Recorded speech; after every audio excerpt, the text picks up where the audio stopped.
right, everyone, welcome back. Cyberpunk Holiday. We're going to be looking at the Best of EC Stories Artisan Edition. The words out of my mouth today. Um, Literally a book. If you're even mildly into comic books, you need this in your collection. You need to go buy it right now. It's one of the greatest things I have, art-wise and comics-wise.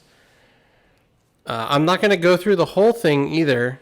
I'm just going to show some examples of stuff and kind of go over some of the stories that it encompasses and, basically the accomplishments of EC entertaining comics, and why you should own this. What specifically makes this so damn great. If the art didn't give it away immediately. By the way, good morning. It's early morning here. It's 8:09. I've been awake since 3 o'clock drawing my own comic books.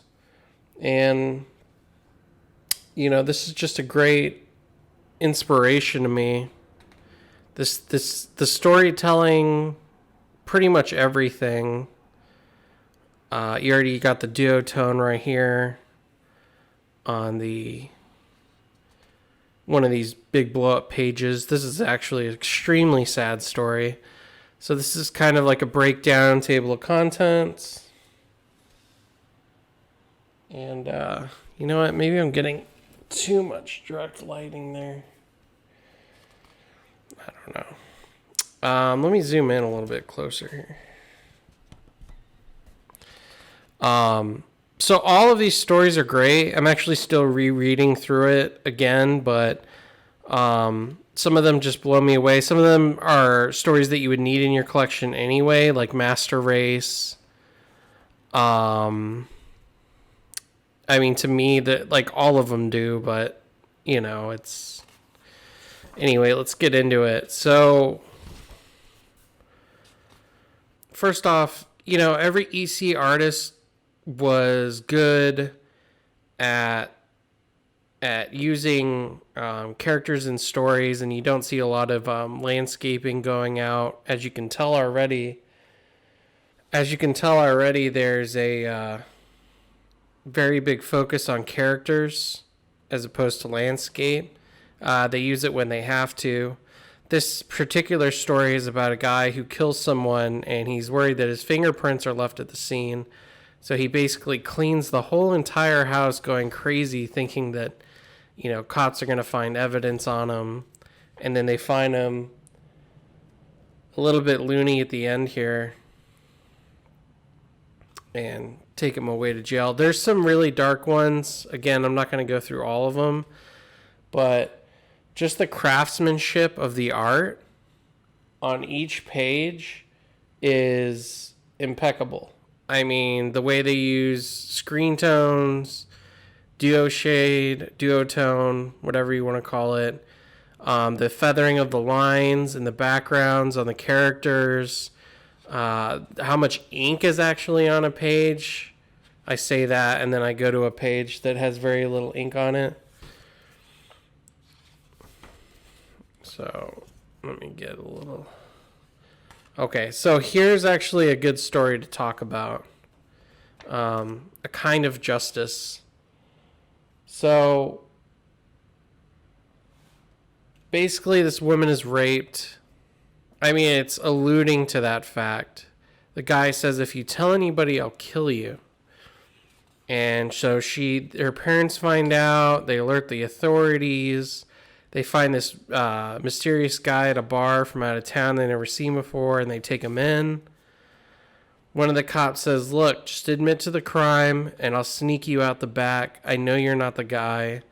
Let's just get you to confess to it, so they'll let me, let me be alone with you and sneak you out the back. We'll calm the mob. And he lies. Basically, the police officer lies. The mob gets the guy and literally beats the shit out of him. Beats him to death. He's dead. And then you find out the police officer was the one who had done this to the girl. The end. That's it. No justice is served at all. It's a dark, grim story, and it's stuff like this that, it's extremely entertaining. It's sad. It invokes an emotion within you because of just how brutal it is. But this sort of stuff is in every story. Each EC artist differentiating in their cartooning. Some of them were better at drawing faces than others. Some of them had background in like romance comics, and some of them were just good at drawing, the meek, the dark, animals, monsters, zombies. I'm gonna skip ahead a little here. Like there's a good alligator. Actually kind of looks a little blown up, but that's fun. Drawing anyone running, extremely tough, I'd say.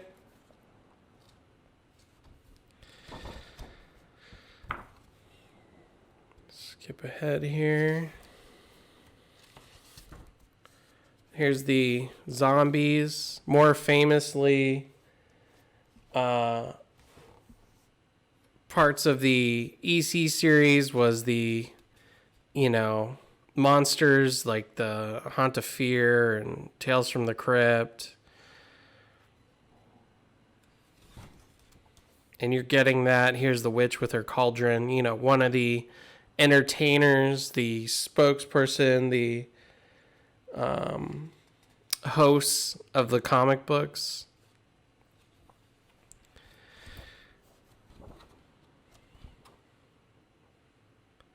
This is another reason. So I'm not going through all of them, but here's another one.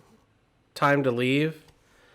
I'm not going to ruin the story, but basically a guy goes through a time portal and they already know that he's there. They're like, oh yeah, we expected you. Sometimes we get time travelers from the past that come to the future where we are. And he basically, through the course of the story, realizes he needs to go back to his own time because the future isn't what he expected it to be. And it's extremely well written. I loved every part of this story. Some of the cityscapes and just the way that, they drew spaceships and stuff. Very cool. Technology is of the like Plan 9, atomic bomb era, sci-fi. It's really great. Flying Machine. This is a good story. What was the name of this one again? In the Bag. That's right. Beautiful use of shadows here. And what I was saying earlier about like using duoshade here or duotone, whatever you want to call it, to invoke rain effects and lighting effects from cars. There's abstract effects that they use for rain. Very impressive work. I just can't get over it, put it over enough, that every single one of these stories is an accomplishment, whether it's for the time of, what happened back then, like Master Race, it's a story about Nazis and some of them coming to America and hiding and just what goes on, war. There's war stories. I can't put it over enough. This is my favorite story in here, Judgment Day. I don't think this is a Wallywood. Let's see. Al Feldstein. But it has some amazing inking on this. Like some of the background here, the characters and everything. I don't even know how they accomplished this feat. Like, it's impossible. I can't imagine doing this. Like, if you gave me 1,000 years, I could probably become this good at art. But it's just so brilliant and amazing to look at. the way that they construct it, just even like the way that clothes went on people and the shadows, and like they just look like quips of lines, but it's impressive to say the least, because it just speaks to the